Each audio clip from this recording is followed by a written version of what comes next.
Hello friends. तो welcome for a new learning video.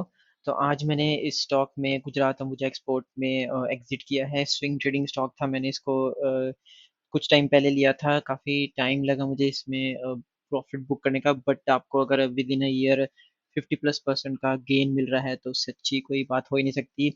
Future and options में हमें leverage तो मिलता है, बट हमें टाइम लिमिट होता है उसमें। लेकिन कैश मार्केट में लिवरेज नहीं होता, लेकिन हमारे पास टाइम अनलिमिटेड होता है।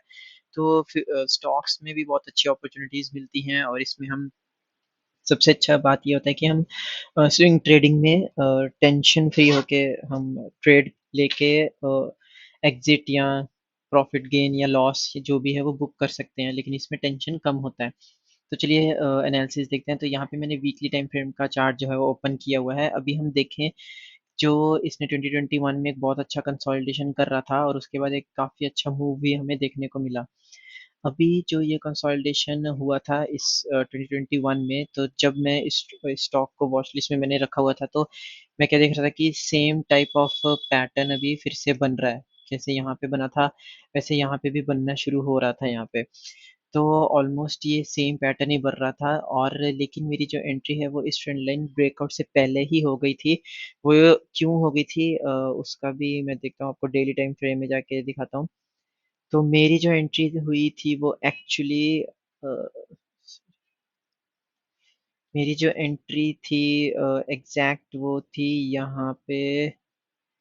हाँ, यहाँ ये 10 मार्च को मेरी जो है एंट्री हुई थी, और मेरी एंट्री हुई थी ये 247 पॉइंट समथिंग। यहाँ कहीं पे मेरी जो है वो एंट्री हुई थी 248। तो इस एरिया पे मेरी एंट्री कहीं पे हो गई थी, मेरी यहाँ पे एंट्री हो चुकी थी। अब यहाँ पे मैंने एंट्री क्यों ली थी, इसका भी एक बहुत अच्छा लॉजिक है। अगर आप देखें, जैसे कि मैंने आपको पहले भी दिखाया कि इस स्टॉक में एक अच्छा कंसोलिडेशन चल रहा था, और अगर हम देखें तो ये एक बहुत अच्छा ट्रायंगल जैसा बन रहा था, और स्ट्रेट ये जो रेड लाइन दिख रही है ये बहुत अच्छा सपोर्ट का काम कर रही थी काफ़ी टाइम से। अगर आप देखें, काफ़ी टाइम से सेम लेवल पे सपोर्ट आ रहा था। अब यहाँ पे जो मुझे डबल कंफर्मेशन क्या हुआ था कि यहाँ पे अगर आप ध्यान से देखें तो यहाँ पे एक डब्ल्यू पैटर्न का भी ब्रेकआउट आया हुआ है 9th को। हाँ, 9th मार्च को डब्ल्यू पैटर्न का भी जो है वो यहाँ पे एक अच्छा ब्रेकआउट हमें देखने को मिला। तो इस डब्ल्यू पैटर्न का ब्रेकआउट प्लस ये रेड लाइन की जो सपोर्ट लाइन थी काफ़ी अच्छी, उसका कंफर्मेशन होने के बाद मैंने यहाँ पे ट्रेंड लाइन के होने से पहले ही मैंने ट्रेड ले लिया था।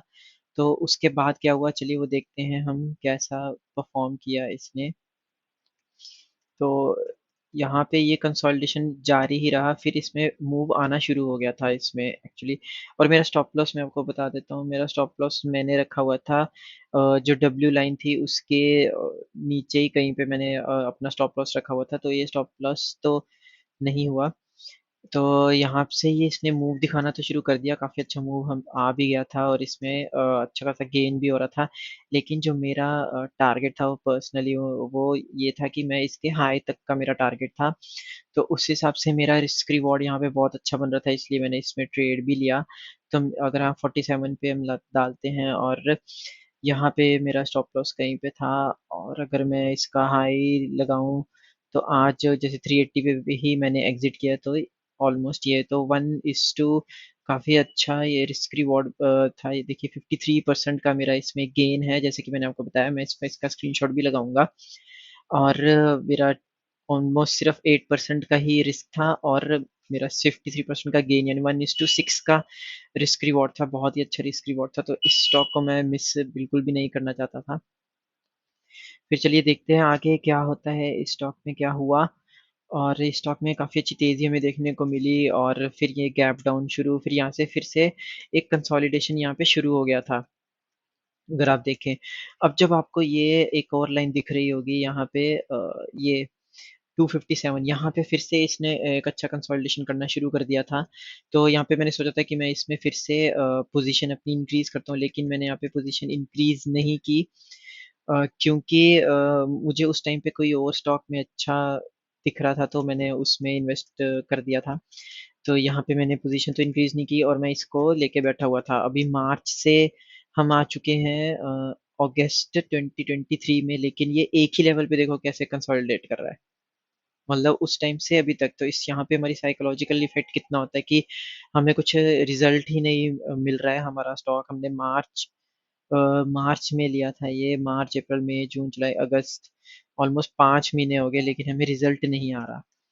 फिर जब इसने यहाँ पे ब्रेकआउट दिखाना शुरू किया, तब मुझे लगा कि अब इस स्टॉक में जो है मूवमेंट आ सकती है। तो अगस्त के बाद इसमें एक अच्छा मूवमेंट आना शुरू हो गया, और आप देखें किस तरीके से वॉल्यूम भी इंक्रीज होने लगे बड़े बड़े, क्योंकि यहाँ पे भी एक अच्छा वॉल्यूम आया था जब ये ब्रेकआउट हुआ था। तो यहीं पे ही ये कंसोलिडेशन करना शुरू कर दिया। फिर उसके बाद अच्छा खासा मूवमेंट देना इसने इजीली शुरू कर दिया, और देखो किस तरीके से सितंबर में 3 कैंडल्स में काफी बड़ा मूवमेंट आ गया। लेकिन यहाँ पे बहुत सारे जो न्यू ट्रेडर्स होते हैं वो सोचते हैं कि हमें अच्छा खासा 1:4 1:5 मिल रहा है, तो हमें एग्जिट कर देना चाहिए। बट हमें ऐसा नहीं करना चाहिए, हमारा जो टारगेट है हमारे इस टारगेट पे रहना चाहिए। हाँ, आप 1:2 तक एटलीस्ट वेट करो, उसके बाद ट्रेल कर सकते हो, स्विंग के नीचे ट्रेलिंग स्टॉप लॉस लगा के मतलब अपनी पोजीशंस को जो है वो काट सकते हो। लेकिन मेरा तो इसमें डिसाइडेड था, क्योंकि मुझे पीछे भी पैटर्न दिखा था, तो उसमें भी उसने काफ़ी अच्छा गेन दिया था, तो सेम ही पैटर्न पे मैंने वेट किया। तो अभी यहाँ पे फिर से इसने थोड़ा-सा डाउनफॉल, या फिर इसको बोलो आप रिट्रेसमेंट शुरू किया, और यहाँ पे जब यहाँ पे ये इसने 10th अक्टूबर को ब्रेकआउट एक और दिया, एक अच्छा प्राइस एक्शन बनाया। ये प्राइस एक्शन बहुत अच्छा होता है जब ऊपर जा रहा है मार्केट, फिर एक छोटा-सा डाउनफॉल आता है जिसको हम रिट्रेसमेंट कहते हैं, और फिर एक ब्रेकआउट आता है जिसको एन पैटर्न भी बोला जाता है, काफ़ी फेमस है। तो जैसे ही ये ब्रेकआउट आया, फिर मुझे कंफर्म हो गया कि अब ये स्टॉक हाई तो अब जाएगा ही जाएगा अपने ऑल टाइम हाई के आसपास। तो फिर यहाँ पे आप जैसे देखें, तो आज की कैंडल ने है जो हाई लगाया है 388 का, तो मैंने 380 समथिंग में जो है वो एग्जिट कर दिया। अब यहाँ पे रिजल्ट तो आपको बहुत अच्छा दिख रहा है, बट इसमें time period at least almost 6 months का लगा है, क्योंकि मैंने मार्च में एंट्री लिया था और मेरा अक्टूबर में जाके जो है ट्रेड एग्जिट हुआ है। तो ऑलमोस्ट 6 मंथ्स में मुझे 54-53% का गेन मिला है, which is very good gain अगर हम देखें ईयरली बेसिस पे। तो गाइस इसी तरीके से हमें ट्रेड प्लान करने होते हैं, हमें वॉच लिस्ट में रखना होता है, जो हम जिसमें हमें पैटर्न्स दिख रहे हैं हमें उसको वॉच लिस्ट में रखना है, पेशेंटली वेट करना है कि कब ब्रेकआउट्स आ रहे हैं, कहाँ पे बाइंग हैपनिंग हो रही है। जब आप वॉच लिस्ट में रखना शुरू करोगे ना, तो आपको धीरे-धीरे, और उस स्टॉक को आप डेली देख रहे हो, डेली वॉच कर रहे हो स्टॉक को, तो आपको समझ में आना शुरू हो जाएगा कि इस स्टॉक में बायर्स कहाँ एक्टिवेट हो रहे हैं, कहाँ सेलर एक्टिवेट हो रहे हैं, किस तरीके से प्राइस एक्शन बन रहा है, वो आपको धीरे-धीरे अपने आप समझ में आने लग जाएगा। तो इसी तरीके से अभी कुछ 1-2 दिन पहले मैंने एक और वीडियो अपलोड किया था जिसमें मैंने कुछ 20% का गेन बुक किया था एक स्टॉक में। तो वो भी मैंने शेयर किया है वीडियो, उसका भी आप एनालिसिस चेक कर सकते हैं। और इस वीडियो में जो है 53% का अच्छा गेन मिला है, थोड़ा-सा टाइम पीरियड लंबा है, लेकिन गेन बहुत अच्छा है, ऑल टाइम हाई के आसपास से हमने एग्ज़िट किया है।